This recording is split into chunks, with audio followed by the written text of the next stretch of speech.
সুযোগ দেখি, এরপরে আপনারা অতিরিক্ত সুযোগ মানে নিরাপত্তার জন্য অতিরিক্ত অবস্থান আপনারা নেবেন। আরেকটা হলো যে আমরা বাংলাদেশে সমান তালেই কিন্তু নারী ভোটার, আর বিশেষ করে আমাদের তারাকান্দা একটু বেশি, পুরুষ ভোটারের চেয়ে নারী ভোটারের সংখ্যা একটু বেশি। সেই ক্ষেত্রে আপনারা নারী ভোটারদেরকেও ভোট দেওয়ার জন্য ভোট দেওয়ার জন্য উদ্বুদ্ধ করবেন। এটা হলো ভোট প্রদানের সামারিটা বলবো। আর অনেক ভাই ভাতিজা এখানে আছেন যারা ভোটার না, তাদের কাছে আমার অনুরোধ থাকবে, আপনারা ভোট দিতে পারতেছেন না কিন্তু আপনার যারা অভিভাবক তারা তো ভোট দেবে। সেই ক্ষেত্রে প্রথমত হইলো দোয়া করবেন যারা একটা সুন্দর সুষ্ঠু নির্বাচন হয়, আর সবাই যেন ভোট কেন্দ্রে যায়, এই জন্য বাড়িতে গিয়া তাদেরকে উদ্বুদ্ধ করবে। আরেকটা বিষয় হলো যে আমরা যারা এখানে আছি, গাবরগাতি তো কোনো হিন্দু বাড়ি নাই, গালাগাঁও আছে, ঠিক না? 90-100% মুসলমান গাবরগাতি। এই গ্রামের একটা ঐতিহ্য আছে। ঐতিহ্য কি? আমার বাবা 55 বছর বালিয়া মাদ্রাসা শিক্ষকতা করছেন এবং 55 বছর বালিয়া মাদ্রাসা মসজিদে ইমামতি করছেন। আমি আমার বাবার ছাত্র। এরপরেও এই গ্রামের হাফেজ ইসাক, হাফেজ আব্দুল মান্নান, হাফেজ তোফাজ্জল এরা গেছিল আমাদের সাথে পড়তে বালিয়া।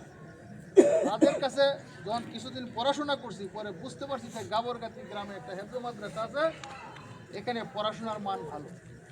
তাদের পড়াশোনা আমি বুঝছি যে এখানে ভালো মাদ্রাসা, অত্যন্ত সুন্দর পড়াশোনা।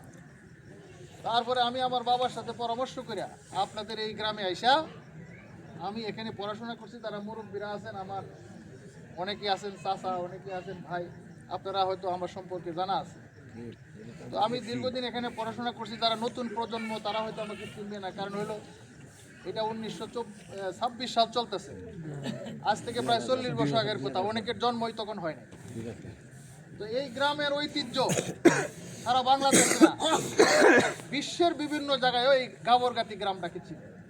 এই জন্য চিনে যে আপনাদের এই এলাকায় লজিং থেকে আপনাদের দানা পানি খায়া লেখাপড়া করিয়া হাফেজ হয়েছে, আলেম হয়েছে, বিভিন্ন দেশে গিয়া তারা কর্মরত আছে। সেখানে যখন যার সাথে তার দেখা হয় যে আমি পড়াশোনা করছি গাবরগাতি মাদ্রাসা, এই যে মানটা এটা তো আপনারা ধরে রাখতে পারবেন কিনা? এই মান দিন দিন আরো বলবৎ হোক, আমি দোয়া করি। তখন আমি এইখানে আইসা হাফেজ নুরুল ইসলাম সাহেবের কাছে হেফজ শুনাইছি। এই আমার লজিং গার্জিয়ান বসা আছে, উনি আমার একসাথে আমরা পড়াশোনা করছি। ওনার বাড়িতে আমি লজিং থেকে ফৈজুদ্দিন বিশ্বাসের বাড়িতে খাইতাম রাত্রে, ওনার বাড়িতে খাইতাম সকালবেলা দুপুর। আপনারা যদি এই দানা পানির ব্যবস্থা না করতেন তাহলে গাবরগাতি মাদ্রাসা এই সমস্ত লজিং মানে বোর্ডিং ছিল না, তাহলে এখানে আমার পড়ারও সুযোগ। এই যে একটা